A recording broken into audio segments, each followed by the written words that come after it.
धमकी भी दे के गए हैं वो यहाँ पे जब आए हैं, तो ये भी बोला कि अपने शेर को उठा लो।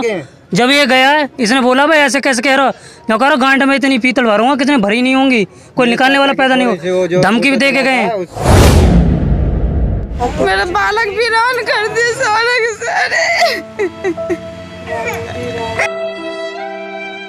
बुरी तरह से मारा मेरा लड़का, ये सिर में चोट मारी थी उनने। और पूरे प्रदेश के अंदर हाहाकार मचा हुआ है। या तो सरकार और प्रशासन समय रहते हुए इसको संभाल ले, अन्यथा स्थिति इतनी खतरनाक हो जाएगी। मैं कहाँ करूँगी, कैसे करूँगी, सब कुछ मुझ पर ना हो पाएगा कुछ भी। मेरे तो इंसाफ चाहिए और ना चाहिए मेरे कुछ भी। मैं इंसाफ दिला दूं मेरे बच्चे को। यहाँ के पुलिस कमिश्नर से मैं यही कहना चाहूँगा कि पहली प्राथमिकता जो बनती है, अपराधियों को आपने गिरफ्तार नहीं किया है। अभी झूठा आश्वासन हमारे एडवोकेट को दिया गया है, मैं सहमत नहीं हूँ।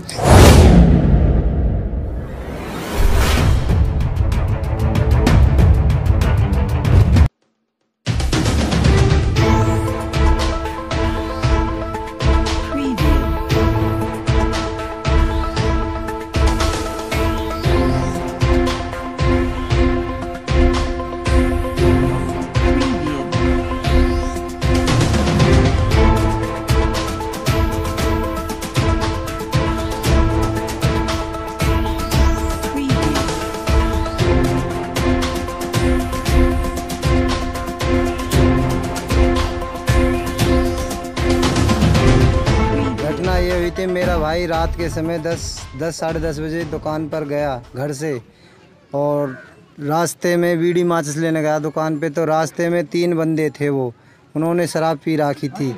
अब कोई बात होगी तो उन तीनों ने उसको मारा, ज़ोर से पीट पाट कर। एक लड़का गांव का था, वो मेरे पास आया, उसने मेरे दरवाज़ा खटखटाया, बोला अशोक देख तेरा भाई वहाँ मार दिया। हमने उसको उठाला अपने शेर को, और उस लड़के का नाम साहिल है, सुम्बेर नाम है उसका पिताजी का, मेरा भाई।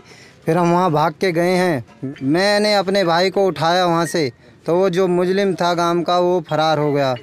और मैंने अपने भाई को अपने घर के इनको बुलाया, एक चाचा को बुलाया, एक मेरा भाई था, वो ऑटो लेकर आए। ऑटो में फिर मैंने अपने भाई को बल्लभगढ़ सरकारी हॉस्पिटल के लिए लेके गया। सरकारी हॉस्पिटल से पहले गुप्ता होटल के पास मेरा भाई से मैंने बयान करे कई बार में जाके वो बोला कि मैंने भाई तेरे से झगड़ा हुआ, जिसका वो कौन लोग थे।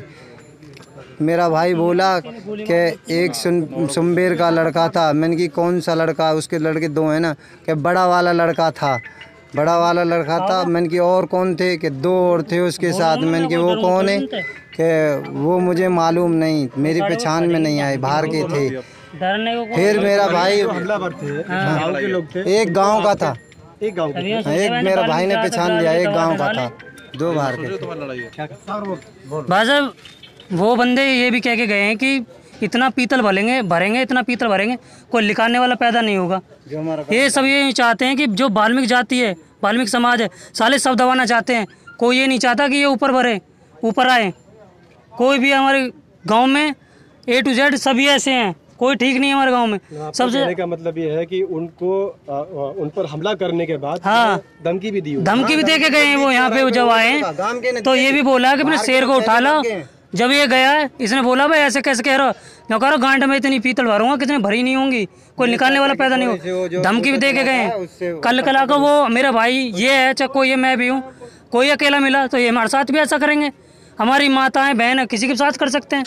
इसका मतलब ये थोड़ी है कि हम इनके साथ दब के बैठ जाएं। क्या कुछ घटना हुई है? ये जैसा कि अभी हमारे संज्ञान में आया है, उसके हिसाब से यहाँ पर साहूपुरा विलेज के अंतर्गत हमारे जो वाल्मीकि भाइयों की जो बस्ती है, उसमें एक नौजवान साथी की कुछ नॉन SC ST लोगों के द्वारा उनका मर्डर कर दिया गया है। और इस मर्डर के पीछे जो समझ में आ रहा है अभी तक, वो यही आया है कि हमारे क्योंकि गरीब आदमियों के ऊपर, जो गरीब समाज है, उस पर अत्याचार लगातार होते आ रहे हैं। और उसे अत्याचारों में एक और ये कड़ी जुड़ गई है। ये बहुत यहाँ के प्रशासन के लिए भी, और यहाँ के जो हमारे दूसरे धर्म के लोग हैं, राजनीतिक लोग हैं, उनके लिए भी एक बड़ा सोचनीय विषय है कि वो ये हत्याकांड या इस तरह के कांड और अत्याचार गरीब मजदूर लोगों पर ही क्यों हो रहे हैं। अच्छा, घटना को किस तरह से अंजाम दिया गया, क्या कुछ पता चल पाया इसके बारे में? देखिए, जैसे हमारे भतीजे ने हमारे पास फ़ोन किया कि परशुराम जी की मृत्यु हो गई है और 3 लड़के थे जाट के, जिसमें एक लड़का एक लड़का इसी गांव का है और 2 उसके रिश्तेदार हैं और 3 लड़के हैं। उन्होंने उस लड़के को मारा है, मर्डर किया है उसका।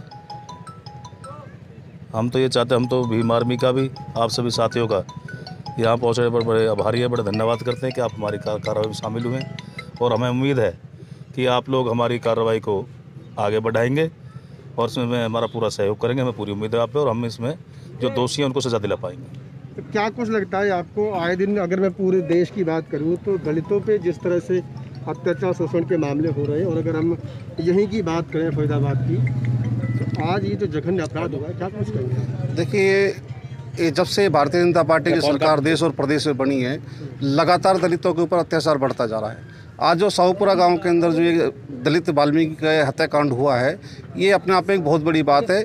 मात्र छोटी सी बात के ऊपर के जानवर खेतों में चले गए थे, उन लोगों को चाहिए था कि वो उनको भगा भी सकते थे, लेकिन एक जो घृणा है, जाति प्रथा की जो घृणा है, उस घृणा को उन्होंने उजागर करते हुए इस दलित भाई के ऊपर जो है कातिलाना हमला किया, उसकी हत्या करी। इस घटना को लेकर के पुलिस प्रशासन कितना सक्रिय है, क्या कुछ कार्रवाई हुई है? सबसे पहले आपको धन्यवाद करता हूँ, आप कवरेज करने के लिए आए। सभी महापुरुषों को नमन करता हूँ, वाल्मीकि जी को नमन करता हूँ। इस गांव के अंदर जो एक वाल्मीकि भाई की जो हत्या की गई है, इस हत्या के विरोध में भीम आर्मी भारत एकता मिशन, ये बात चंद्रशेखर भाई तक पहुंच गई है और भीम आर्मी भारत एकता मिशन के सभी कार्यकर्ता, सामाजिक संगठन इस परिवार में सुख में और दुख की घड़ी में साथ खड़े हुए हैं। और हम सरकार से मांग करते हैं कि इस परिवार को एक सरकारी नौकरी और एक बढ़िया मुआवजा की घोषणा करें, ताकि इस परिवार के इन बच्चों का पालन पोषण हो सके। और जहाँ तक वर्तमान में अभी मैंने एसीपी को फ़ोन लगाया था, तो एसीपी के रीडर साहब ने बोला है कि जल्दी से जल्दी मैडम इस पर कार्रवाई कर रही हैं और गिरफ्तारी जल्दी से जल्दी होगी। क्या है, आमतौर पे कभी कभी ऐसा देखने में आता है कि 2-4 दिन के बाद में मामला जो है वो ठंडे बिस्तर में चला जाता है। अगर इस केस में ऐसा होता है तो आपका जो अगला स्टैंड है वो क्या होगा? इसमें अगर पुलिस प्रशासन कार्रवाई नहीं करता है तो हमारी जो वर्तमान में सारे पदाधिकारियों से बात हुई है, तो एक हरियाणा लेवल पर एक पंचायत का आयोजित किया जाएगा और उस पंचायत में निर्णय लिया जाएगा कि पुलिस प्रशासन के खिलाफ, इस सरकार के खिलाफ कैसे लड़ना। देखिए, ये बड़ी शर्म की बात है कि पूरे हरियाणा प्रदेश के अंदर लगातार दबे कुचले लोगों पे जिस तरीके से जुल्म हो रहा है। हम पिछले काफ़ी 15-20 साल से लगातार कंटिन्यू सामाजिक आंदोलनों में रहे हैं, सामाजिक लोगों के साथ रहे हैं, चाहे मिर्जपुर का मामला हो, गोहाना का मामला हो, बघाना का मामला हो, सुनपेड़ का मामला हो, और आज बिल्कुल फरीदाबाद की नाक के नीचे साहूपुरा के अंदर आप देख सकते हैं। बल्कि देखने वाली बात है, मैं आपके कैमरामैन से कहूँ, घर की हालात देखिए, कितनी बुरी स्थिति में जो दबंग जो लोग हैं, जिनको जरा सा भी जाति का अहंकार, इतना अहंकार है कि वो कभी भी ये नहीं भूल पाते हैं कि गरीब लोगों के साथ में ऐसा क्यों करते हैं। एक षड्यंत्र के साथ है। जैसे कि सुनने में आया है कि पिछले दिनों एक खेत, बिल्कुल घर के सामने खेत है और सूअर घुस गए हैं, जानवर है, जानवर के पीछे ऐसा काम, यही कांड इसी तरीके के जगह पर। जब हम पानी पीते हैं किसी मटके से तो हाथ काट लिया जाता है। तो सारे का सारा जो मामला है एक जातिगत मानसिकता की बीमारी है, और जब तक ये बीमारी, जातिगत बीमारी जो नहीं निकलेगी, मैं तो ये भी कहता हूँ हमारे लोगों को, जो दबे कुचले जो लोग हैं, भाई आपने ये जाति बंधन तोड़ना पड़ेगा। जब तक आप अपने बच्चों के रिश्ते एक दूसरे से नहीं करोगे, जब तक बात नहीं बनने वाली है। और यहाँ आज इस फरीदाबाद के अंदर इतना नज़दीक, बिल्कुल मैं कह रहा हूँ, यहाँ से अगर थाने की दूरी देखी जाए तो मुश्किल से मुझे 1 किलोमीटर भी नहीं होगी, और उसके बावजूद जो ना आज तीसरा दिन लगभग चल रहा है जो कि अपराधियों को नहीं पकड़ा जा रहा है। तो ये इससे बड़ी शर्म की बात कुछ नहीं हो सकती। और दूसरी कि पूरे हरियाणा के अंदर, मैं कल परसों हिसार में था, इसी तरीके की घटनाएं वहाँ भी हो रही हैं, और पूरे प्रदेश के अंदर हाहाकार मचा हुआ है। या तो सरकार और प्रशासन समय रहते हुए इसको संभाल ले, अन्यथा स्थिति इतनी खतरनाक हो जाएगी कि आपको लॉकडाउन जैसी स्थिति दोबारा से हो जाएगी। क्योंकि आज वाल्मीकि के साथ में हुआ है, असल में कमी हमारी भी है। हम खुद वाल्मीकि बने हुए हैं, हम खुद चमार बने हुए हैं, हम खुद बढ़ई बने हुए हैं, ये हम उनको न्योता दे रहे हैं। हम उनको कह रहे हैं आइए हमारे को मारिए, लेकिन हम इस टाइम पे यही कह सकते हैं कि आप एक मूवमेंट के लोग हैं, आप बहुजन लोग हैं, आप संगठित होकर चलिए। देखो कौन आपकी तरफ आंख उठा के देख सकता है।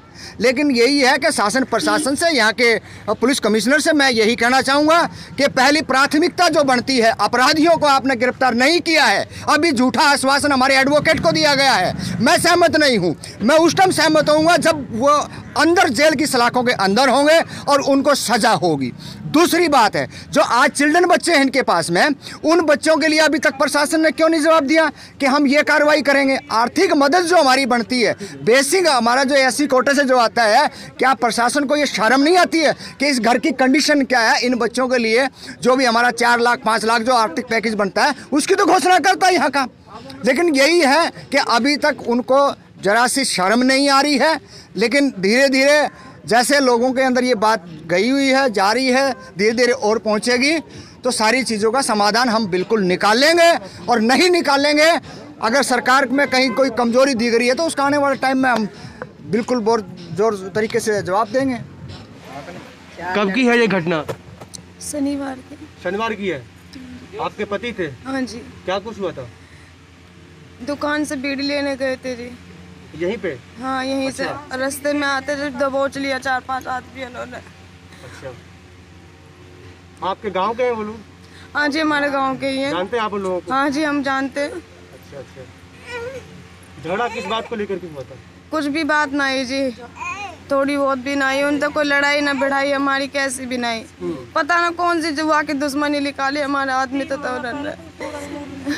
थोड़ी सी एक सुअर के पीछे हुई, जिनावरों के पीछे, उन्होंने बस खाली नौकरी हमारे ना, तो मेरा आदमी यहीं चढ़ के मारने के लिए घर में ही आगे मारने, वहीं चढ़ जा रहे। हम अपने आदमी समझा रहे, उन्हें समझा रहे, हमें ना पता उसी दुश्मनी के पीछे अब निकाल रहे हमारी। और मेरा बालक भी रान कर दिए सारे के सारे। मेरा खून के बल्ले खून जहाँ से, बस तो कुछ ना चाहिए मुझे, मेरा आदमी लाके दे दो जहाँ से। मेरा आदमी किस बात की सजा मिली है? मेरे पिता कहीं में रह रहे, हम जैसे में रह रहे, नो बता कोई कोठी बंगला मेरे ना, मैंने 4-6 बालक है, मेरे बालक ने लेके कहाँ जाऊंगी मैं? इतना मेरी गाली दे वो करा, मेरा इंसाफ चाहिए मुझे तो सरकार से, और कुछ ना चाहिए, ना ही दौलत चाहिए ना धन चाहिए, मेरे बालकन को बस इंसाफ चाहिए, इंसाफ मुझे ना चाहिए कुछ भी। मुझे चाहे मौत से बड़ी सजा हो ना, वो भी मिल जाए उन्हें, जब हमारे सबर आ जाए। बिल्कुल मेरा कोई काम ना धंधा ना, मैं कैसे करके कमाऊंगी अपने बालक ने? बैठा रहता करके तो कमाते रहता इन्हें, मैं कहाँ करूंगी, कैसे करूंगी? सब कुछ मुझ पर ना हो पाएगा कुछ भी। मेरे तो इंसाफ चाहिए और ना चाहिए मुझे कुछ भी। मेरे सारे 4 बेटी है, मेरे छोटे बालक है, मैं खुद ही चच्चा सी हूँ अभी। मेरे बालक भी एक मेरा भी बिना है अभी तो, लड़की पहले हो गई थी, और खुद ही मेरे पियर से आए, मुझे ना पता काल खा जाएगा ना, मैं आने भी ना देती हूँ बिल्कुल भी।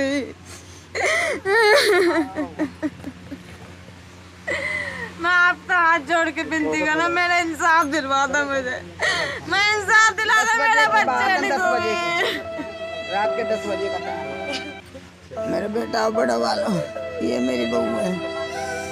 अरे जब ही ससुराल से आया, दिल्ली से आया, उसी दिन दिल्ली से आया ससुराल से, रात के 10 बजे उसके गेल दुर्घटना कर दी जाटन ने। नवाब सिंह के पोते हैं, नवाब सिंह के सुमेर के लड़का है।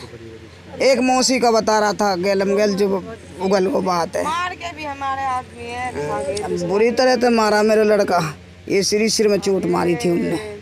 तो आपने इस पूरी घटना को देखा कि किस तरह से जो है आज भी जो दबंगों का जो रुतबा है वो कायम है।